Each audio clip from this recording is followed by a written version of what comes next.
Saya mau cerita bab rezeki. Simple, singkat, mudah-mudahan barokah dan manfaat.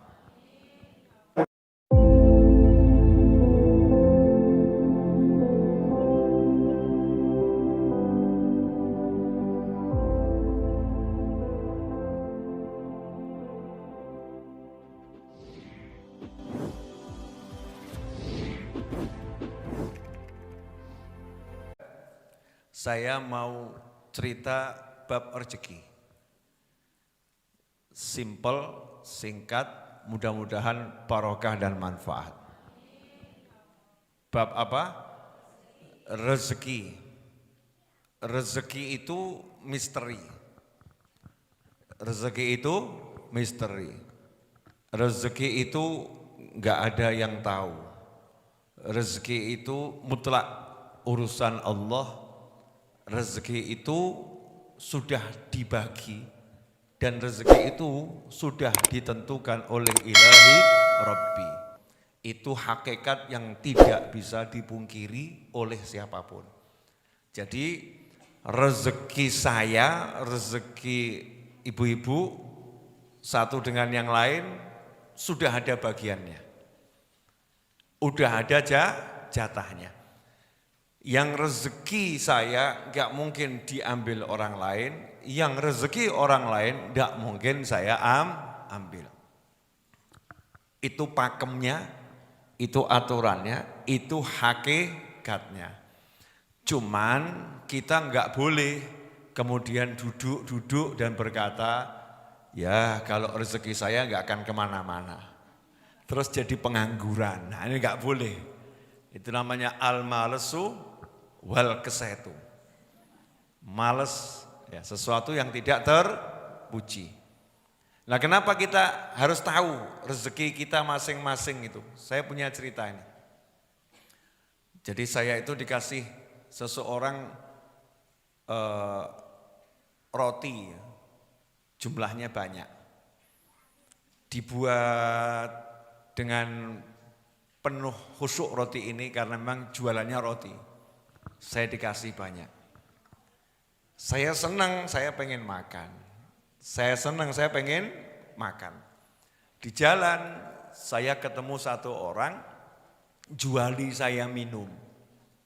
Juali saya minum. Tapi jualinya itu dengan cara yang menyenangkan. Sumringah, menyenangkan. Karena orang yang juali dengan cara menyenangkan, saya jadi senang. Ya, saya jadi senang. Karena saya jadi senang, saya pengen ngasih sesuatu. Yang kelihatan roti. Yang kelihatan roti. Roti ini saya ambil, yang niatnya cuma ngambil 2 atau 3, tangan saya enggak mau ngambil 2 atau 3, sak bungkus-bungkus saya. Sak kotak saya ambil, saya serahkan. Setelah rampung, gelo hatiku. Loh, kok entek roti ini? Satu kotak ini saya serahkan, blek. Kemudian saya melanjutkan perjalanan, saya merenung. Kok bisa ya? Kok bisa Allah Ta'ala ini ngatur rezeki sedemikian hebat, ternyata roti yang saya kira itu jadi teman saya sore hari ini sambil minum kopi di pengajian Rebo sore, ternyata enggak bisa saya sentuh. Ternyata itu disentuh orang lain, diambil orang lain, dimakan orang lain. Kenapa? Karena memang bukan rezeki saya. Saya cuman bature rezeki. Bature itu bahasa Indonesianya apa? Pelayannya, pembantunya. Saya hanya pembantu, saya hanya pelayan yang mengantarkan rezeki ini kepada tujuannya. Ya, kepada tujuannya. Maka konsep ini kalau ada di kepala kita enak. Jadi setiap kali kita kok ngasih seseorang, jangan pernah merasa aku memberi. Memang itu rezekinya, bukan milik saya. Dan belum tentu yang menerima jadi rezekinya. Seperti kasus saya tadi, udah dikasih ternyata merucut diambil orang lain. Ternyata rezeki orang lain. Dan saya nggak tahu cerita kelanjutannya. Apakah tadi yang saya kasih dimakan atau didum-dum sama teman-temannya, wallahu a'lam. Tapi yang saya tahu, tadi jadi rezekinya. jadi rezekinya. Ini kalau ada di kepala kita, enaknya luar biasa. Artinya apa? Tidak ada yang kita miliki kecuali yang kita emplok wal untal. Emplok wal untal. Nah itu milik kita itu. Setelah itu jadinya apa? Jangan dibahas. Nanti selera makan hilang. Yang kita amplok wal untal ya jadinya itu. Sebagian jadi sesuatu yang berenergi, sebagian jadi kotoran ampas-ampasnya, sisa-sisanya jadinya itu. Nah kalau udah ngerti begini, gak ruwet urip itu. Hidup gak bingung. Dari pagi kerja sampai malam. Kok aku gak dapat duit ya?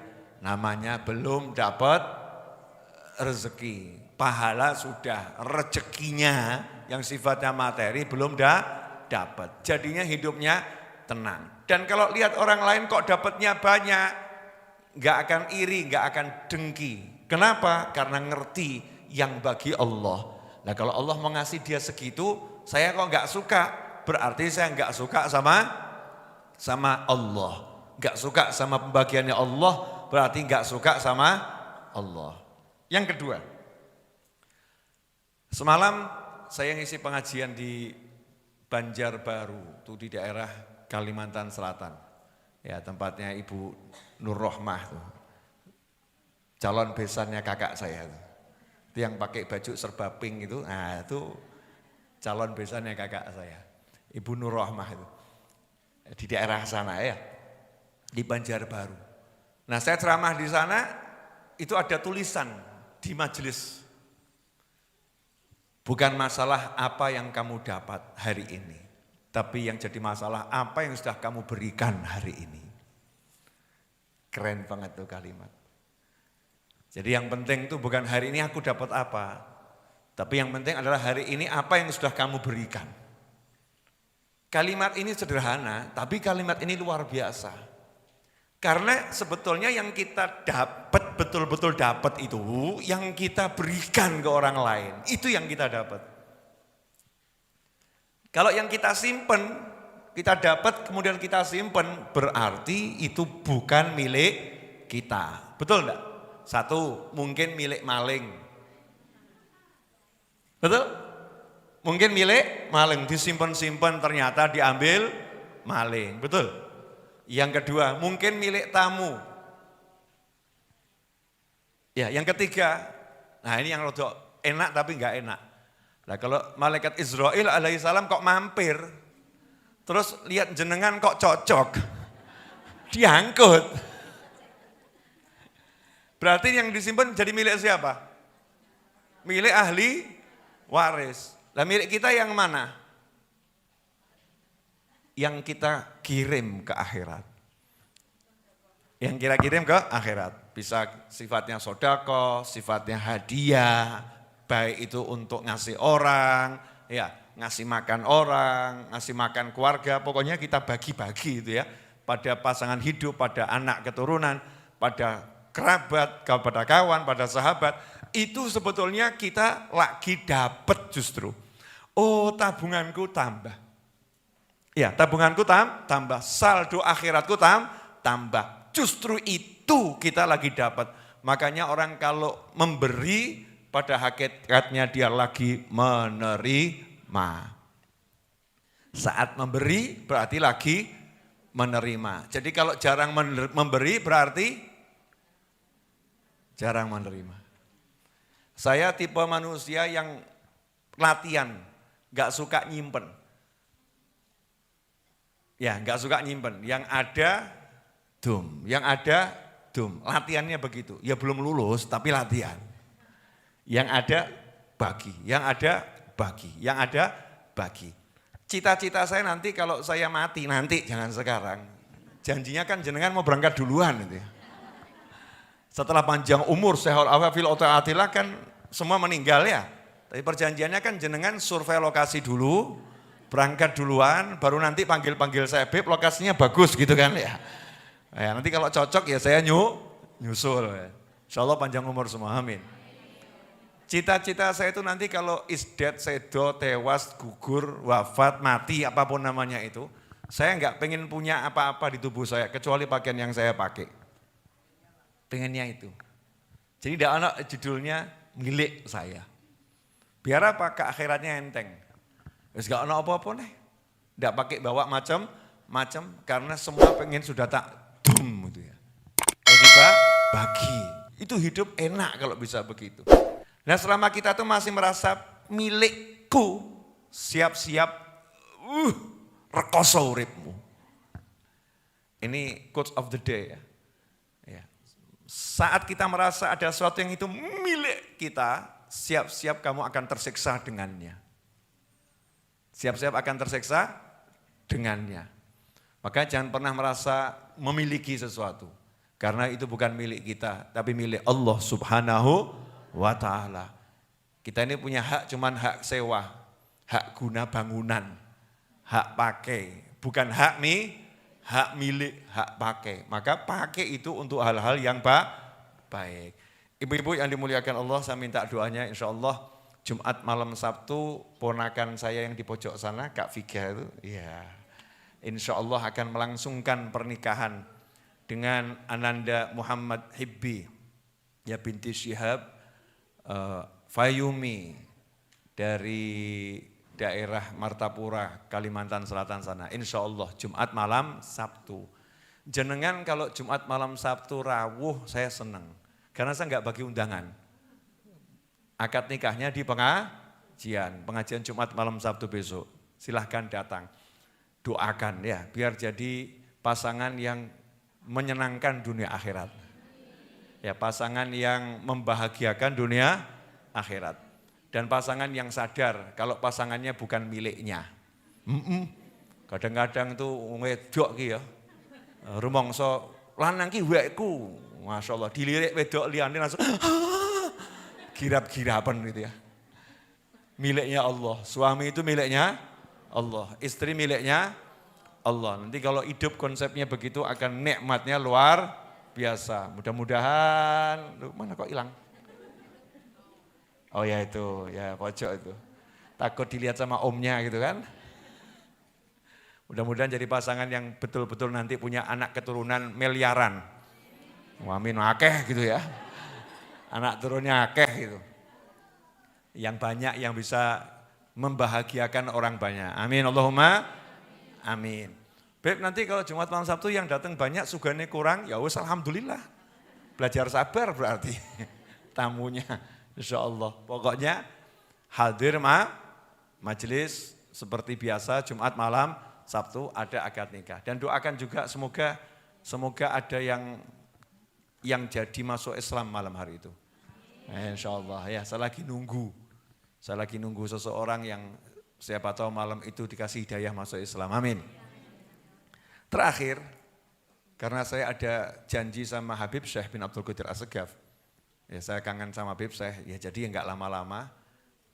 Semua tempatnya Habib Syekh sebentar, nyawang Habib Syekh terus pulang. Karena judulnya kangen. Boleh toh? Boleh, karena bentar lagi juga adzan maghrib. Ya, sebentar lagi adzan maghrib.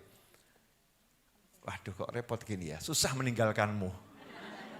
Berat hati untuk berpisah denganmu. Pemirsa dimanapun antum berada, alhamdulillah. Jadi rezeki sudah dibagi. Jadi jangan pernah merasa kehilangan sesuatu. Karena enggak ada sesuatu yang hilang karena memang bukan milik kita. Kalau mau jadi milik kita, ya dumen bagi, jangan disimpan. Simpan untuk anak, ya dumen buat anak. Simpan untuk istri, ya dumen buat istri. Jangan pernah dibagi. Dan salah satu pekerjaan ibu-ibu yang luar biasa adalah nyimpen emas di lemari. Luar biasa. Emas disimpan di lemari, kalung, gelang, cincin. Israel siap menyingkirkannya darimu, alaihissalam. Maka sebelum disingkirkan darimu, silahkan ya. Kalau saya dolen mas-masanmu itu pakai untuk buat pondok, buat pesantren, buat apa dan lain sebagainya, buat berangkat haji, buat umroh. Beli sekarang banyak emas-emas palsu gitu ya. Warnanya sementing kan emas. Istri saya Kak Konita tuh pakai gelang, saya kaget. Gelang apik men ya. Ternyata hadiah dari permen regone murah. Regone murah, ternyata itu cuman plastik, tapi penampilannya begitu luar biasa. Bukan masalah gelangnya, tapi siapa yang memakainya.